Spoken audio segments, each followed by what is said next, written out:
how to rule out options in any competitive exam. And believe me, this is a game changer strategy. With this strategy, you can jump your rank from 10,000 to 100. Don't believe it? Let me show you with an example. See, in NEET PG 2023, those who marked 150 correct, 50 wrong, so their total score is 550, their rank was approximately 8,500. Those who made more 10 corrects, that is 160 corrects, 40 wrongs, aggregate score is 600. They made a rank of 2,400. And those who made more 10 corrects, that is 170 corrects, 30 wrongs, aggregate score is 650. Their rank is 350. So how did this jump in the number of corrects happen? This is by the power of guessing.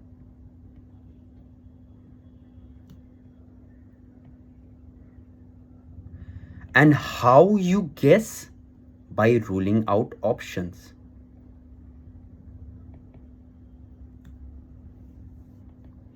सी देखो, एक topper भी जो होता है ना, उसको भी सारा आंसर मालूम नहीं होता है जितना को करेक्ट करता है. मैक्सिमम टू मैक्सिमम 60 to 70% उसको करेक्ट आंसर मालूम होता है. बाकी के बाकी वो रूल आउट करता है ऑप्शंस. उसके बाद एक को एडुकेटेड गेस फॉर्म करके उसको मार्क करता है. Like I caught in my score card 178 corrects, 20 wrongs, 2 left, 698 marks, AIR 29. सो मैं भी अगर बोलूँगा ना तो मैं अप्रॉक्सीमेटली 130 शायद मैं पूरी श्योर था कि करेक्ट है. मैं एग्ज़ाम हॉल से बाहर आके जानता हूँ जो एडुकेटेड गेस मारा था कुछ तो करेक्ट होगा. तो मैं एग्ज़ाम हॉल से जब बाहर आया था तो मैं मम्मी पापा को बोला था कि 600 प्लस आ रहा है. कितना अच्छा गया है मेरे को नहीं पता. I have to review the answers given by the faculties.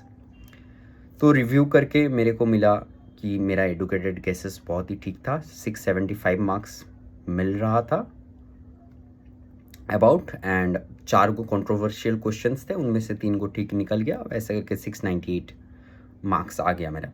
Hello everyone, I am doctor Mayukh Hazra, all India 29 rank NEET PG, first year dermatology resident, and I am going to show you the art of ruling out. So be till the very end. So how to rule out options? First, with the knowledge, you have to rule out 2 options. Now, if you can rule out only one option, then only you can attempt if you are targeting a higher score, or if you are feeling that I need a top branch. तो तुमको ज़्यादा high खेलना पड़ेगा, तुमको छक्के मारने पड़ेंगे.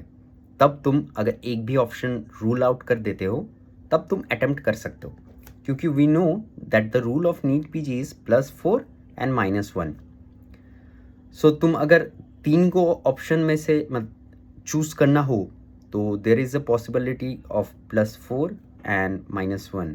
सो possibility is that 2 times you are going to be wrong and 1 time you are going to be right. So it's always a +2 in probability. Now मैंने जैसे ही बोला था कि आइडियल सिचुएशन में you should rule out 2 options. When you have ruled out 2 options, in the remaining 2 options try to make an educated guess. Try to make an educated guess with your knowledge.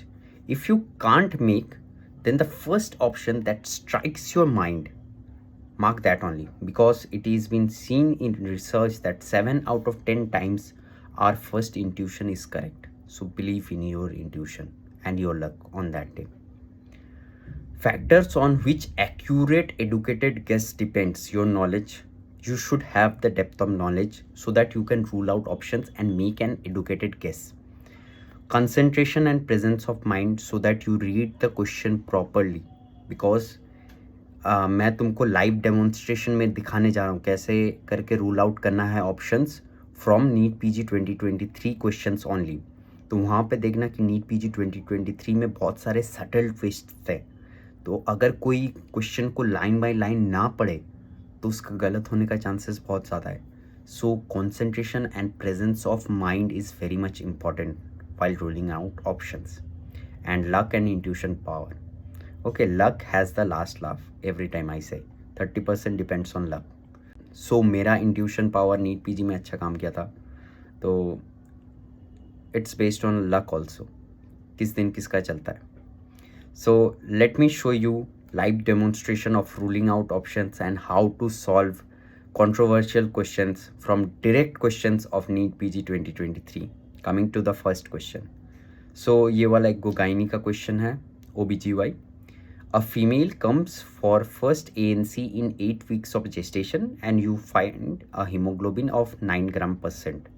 Iron folic acid tablet should be started at. Now यहाँ पे मैं दो को option rule out करना पड़ेगा.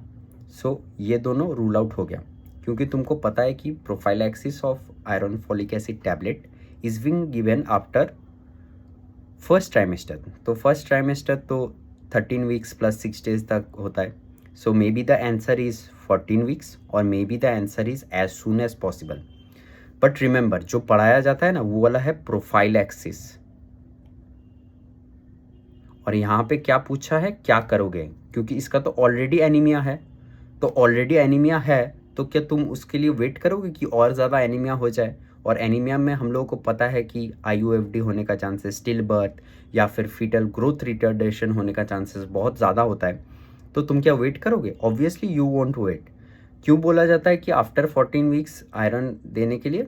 Because iron is emetogenic, it can cause emesis, and first week में हम लोगों को पता है कि एमिसिस ज़्यादा होता है.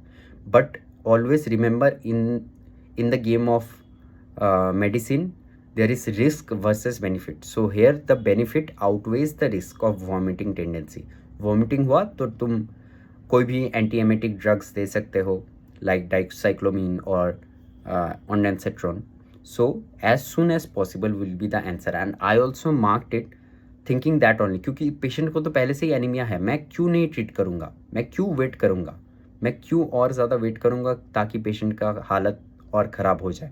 सो फर्स्ट क्वेश्चन से समझ में आया कि नीट पीजी मतलब प्रीवियस ईयर टॉपिक्स के ऊपर तो बेस करके रहता है, बट ये बहुत ही क्लिनिकल ओरिएंटेड एग्जाम है, बहुत ही क्लिनिकल ओरिएंटेड एग्जाम है. INICT के जैसा नहीं है कि बेस्ड ऑन सर्टेन टॉपिक्स. तो this time in INICT they made it clinical, but NEET PG is very much clinical, and so I like NEET PG. Coming to out of the box question, under Colombo plan which of the following is true about cancer treatment? So मैंने पहले cobalt unit mark किया था, मतलब कोई नहीं, just intuition power. So my first intuition was cobalt therapy unit. But after that on reviewing I thought that कि मेरे college में तो पेट स्कैन सेटअप हो रहा है, सो मे बी रिसेंट चीज़ है, सारे कॉलेजेस में शायद हो रहा है, मेरे कॉलेज में तो पेट स्कैन स्टार्ट हो रहा है, so may be PET scan हो सकता है. So this now you can understand why I said that your first intuition you should mark. Means I am targeting a top 50 rank, so I am going to go all out game. Okay, I am going to go all out game. तो जिसमें मेरे को कुछ idea नहीं है, मैं उसको भी मार्क करने गया था. तो कोबाल्ट थेरेपी यूनिट मैं अगर अपना फर्स्ट इंट्यूशन से जाता तो मैं सही रहता, बट मैं क्या किया, और ज़्यादा सोचा, ज़्यादा थिंकिंग की वजह से क्या हो गया, रॉन्ग हो गया. So always trust your first intuition.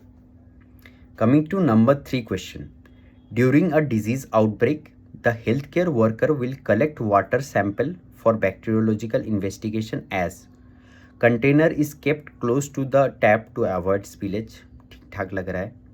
Turn on the tap water for 1 minute, then water is collected. ठीक ठाक लग रहा है. Collect the water from already leaky pipes, ये तो पूरी गलत है, option ruled out. Collect the water from a general stream of water to avoid splashing, ये भी ठीक ठाक लग रहा है. नाउ ये वाला स्पिलेज है, स्पिलेज मतलब ऊपर से उपझा जाना. So container is kept as close to the tap to avoid spillage. In this you are not conserving water. Okay, तो ये वाला ऑप्शन नहीं होगा, क्योंकि स्पिलेज से तुम्हारा आता जाता कुछ नहीं है. एक हो सकता है turn on the tap for 1 minute, ताकि अगर टैप के अंदर में कुछ बैक्टीरिया रहा तो वो निकल जा सकता है. देन कलेक्ट द वाटर, ये ठीक ठाक लग रहा है. और collect from a gentle stream of water to avoid splashing, ये भी ठीक ठाक लग रहा है. अब कौन सा मार्क करोगे? अब मैं तुम लोगों के ऊपर क्वेश्चन छोड़ता हूँ कि तुम लोग क्या मार्क करोगे. मैं क्या मार्क किया था, देखो यहाँ पे एक को टाइम लिमिट दिया हुआ है। I don't know the time limit is right और रॉन्ग, राइट भी हो सकता है, रॉन्ग हो सकता है, तो there is a chance. But मेरे को ये वाला लग रहा था कि gentle stream of water to avoid splashing. हम लोग यूरिन भी जब कलेक्ट करते हैं, mid flow gentle stream of urine with avoidance of splashing, तो मैंने यूरिन का कॉन्सेप्ट लगाया और ये वाला मार्क किया, और ये वाला ही करेक्ट था, क्योंकि यहाँ पे मोर देन 2 मिनट्स तक करना पड़ता है। जहाँ पे ही टाइम लिमिट दे दिया ना, मेरे को कन्फ्यूजन था कि ये वाला ना भी हो सकता है, कोई और भी टाइम लिमिट्स हो सकता है कि तुमको ऑन करके रख के होना पड़े। So like this you have to play the mind game and rule out options. So 2 option rule out कर दिया, फिर एक को educated guess. Now coming to the fourth question, diagnosis of rotaviral infection is most commonly done by. ये वाला तुम लोगों को जानना चाहिए because it is a faeco oral, so antigen detection by stool, ये वाला इजी था। A patient was brought to emergency with high fever, headache, neck rigidity and altered sensorium, so this is a case of meningoencephalitis. Okay, उसके बाद दे ही दिया है seizures and was provisionally diagnosed with HSV encephalitis. Diagnosis is confirmed by IgM in CSF हो सकता है, but IgM क्या 5 दिन के पहले पॉजिटिव होता है? नहीं होता है। तो all throughout the situation IgM may not be positive, उसके बाद IgG मिल सकता है। So this is a doubtful, I can rule out this option. CSF PCR is a very sensitive test, so ये तो ठीक ठाक लग रहा है। जैंक्समियर ऑफ CSF, जैंक्समियर किस में करते हैं? ब्लिस्टर्स में करते हैं, यहाँ पे करते हैं कभी नहीं, सो ये तो पूरा ruled out. CSF culture on चिक एम्ब्रायो सेल लाइन, ये हो सकता है, बट तुम क्या चिक एम्ब्रायो सेल लाइन में करोगे? इतना मतलब पैसा खर्च करके, इतना टाइम देके तुम क्या करोगे? Is it feasible? Not at all. So CSF को निकाल के लंबर पंक्चर से PCR कर लो, बहुत ही कॉस्ट इफेक्टिव है, बहुत ही कम टाइम लगेगा। सो this is the correct answer. ऐसे करके मतलब पूरा क्लिनिकल तुमको सोचना पड़ेगा। तुम क्लिनिक्स में, तुम अगर एक गो डॉक्टर होगे, तुम इस पेशेंट में क्या करोगे, अपना नॉलेज से वो वाला अप्लाई करना पड़ेगा नीट PG एग्जाम में। A 35-year-old obese female with acne who is not improving despite being on multiple cycles of antibiotics, what is the next best step? Investigate for drug history causing acne, हो सकता है, हो सकता है, अभी rule out नहीं कर रहा हूँ। Investigation of food habits causing acne, food habits doesn't have a major role. हम लोग जानते हैं कि टीवी में दिखाता है कि शुगर मत खाओ, ये मत खाओ, उतना ज़्यादा इंपॉर्टेंट नहीं है। अगर तुम ड्रग्स खाओगे तो कम हो जाएगा, तो ये वाला completely ruled out. Investigation for antibiotic resistance, multiple cycles चला है एंटीबायोटिक्स का, तो अगर किसी में रेजिस्टेंस होगा भी तो दूसरा एंटीबायोटिक में उसको काम करना चाहिए था, तो कोई भी एंटीबायोटिक में काम नहीं करा, तो ये वाला भी रूल्ड आउट है। इन्वेस्टिगेशन फॉर हाइपर एंड्रोजेनिज्म, तुम लोग जानते हो कि in cases of resistant acne you should rule out hyperandrogenism, so this is only the correct option. Drug history में एक्नी फॉर्म इरप्शंस होते हैं, बट एक्नी एज सच नहीं होता है, एंड उससे भी मतलब if you take antibiotics then it is going to be controlled. So best answer, you have to select the best answer, not the correct answer, क्योंकि ये वाला भी थोड़ा थोड़ा करेक्ट है, ये वाला भी थोड़ा थोड़ा करेक्ट है। This is the power of ruling out options, you have to select the best possible answer. तो मैंने भी करेक्ट ही किया था। A patient with sensory loss, ऐसे करके एक एक को पॉइंट को ना दिमाग में बैठाते जाना। अगर इंग्लिश में प्रॉब्लम हो तो अपना मदर टंग में कन्वर्ट कर लेना। Weakness of limbs for 3 months, he has angular stomatitis, vitamin deficiency something, vitamin B2, vitamin B12, angular stomatitis is seen.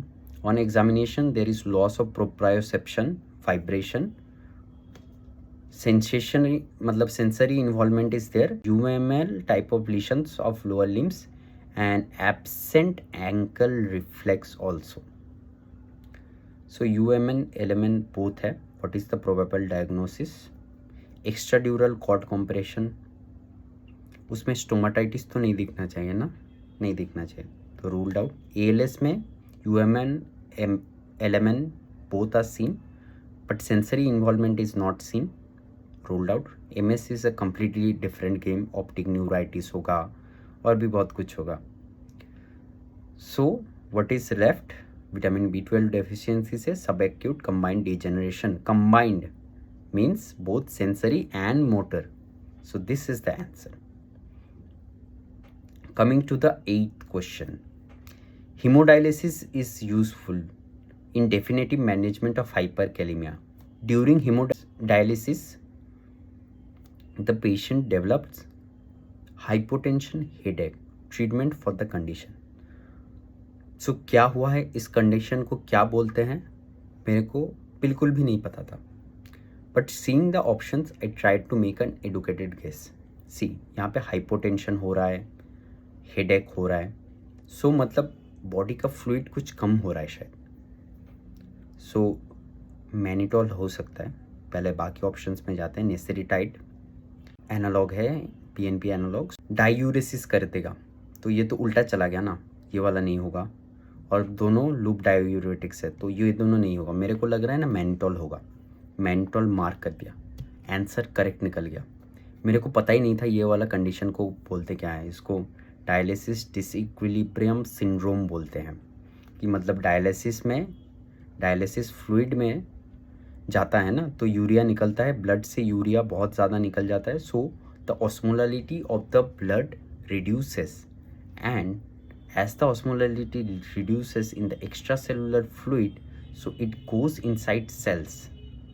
so क्या होगा, ब्लड का वॉल्यूम कम हो जाएगा, हाइपोटेंशन होगा, ICT रेज्ड होगा और उससे हेडेक होगा। मेरे को कुछ नहीं पता था भाई, मैनिटोल इंट्रावास्कुलर प्रेशर को बढ़ा सकता है वो वाला पता था, मेरे को लगा कि हाइपोटेंशन है तो मैनिटोल दोगे तो ब्लड का वॉल्यूम बढ़ेगा, क्योंकि वो वाटर खींचता है, it drags down the water.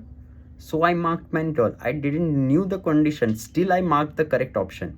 So this is the game. You need to mark the correct option. तुम अगर डायग्नोसिस ठीक भी कर दो, मार्क गलत कर दो, तो फिर क्या फ़ायदा।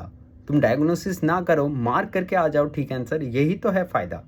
So for this I am giving the live demonstration कि कैसे करके तुमको खेलना है, कैसे करके तुमको प्रेजेंस ऑफ माइंड रखना है, एंड तुमको एक एडुकेटेड गेस करना है। Number 9, the last question I am going to discuss, and this is also a very tricky question. A child had presented with cola-colored urine and hypertension, puffiness of eyes. Creatinine was 2.5. So we can see this is a case of nephritic syndrome. Cola-colored urine, hypertension, and creatinine is raised. After treatment also, the patient didn't improve and the creatinine raised to 4.5 mg per dl. So this is a case of RPGN, क्योंकि ये वाला progress कर रहा है, so may be this was a case of PSGN progressing to RPGN, rapidly progressing glomerulonephritis. Electron microscopic finding, ये वाला ही तो twist था। सब लोग क्या सोचे, RPGN है, क्रेसेंट फॉर्मेशन होगा, but see my dear friends, electron microscopy. So PSGN में इलेक्ट्रॉन माइक्रोस्कोपी में क्या मिलता है, सब epithelial deposits. So concentration is very much important in the exam. If you miss an important point, whole thing is gone. So what is best? Read the last line, see the options, read the whole question like this. Last line में हम लोग को क्या करते हैं ना, हम लोग ज़्यादा कंसंट्रेशन कर देते हैं क्वेश्चन स्टेम पढ़ने में, लास्ट लाइन मिस आउट कर जाते हैं। सो क्या करना, पहले लास्ट वाला लाइन पढ़ना, उसके बाद पूरा स्टेम पढ़ना, and see the options. Okay, ये वाला एक अच्छा टेक्निक है, टाइम ज़्यादा लगता है बट अच्छा टेक्निक है। So I think this video was very much helpful. मतलब ऐसा वीडियो तुमको यूट्यूब में नहीं मिलेगा कि live demonstration how to rule out options. तुमको सॉल्विंग का वीडियोस बहुत सारा मिल जाएगा, बहुत सारे टॉप ऐप से, कि क्यों ये वाला ऑप्शन हो रहा है, डिस्कशन मिल जाएगा, बट कैसे करके सारा कुछ ना जान के भी रूल आउट कर सकते हो, ये कोई एक्सप्लेन नहीं किया होगा।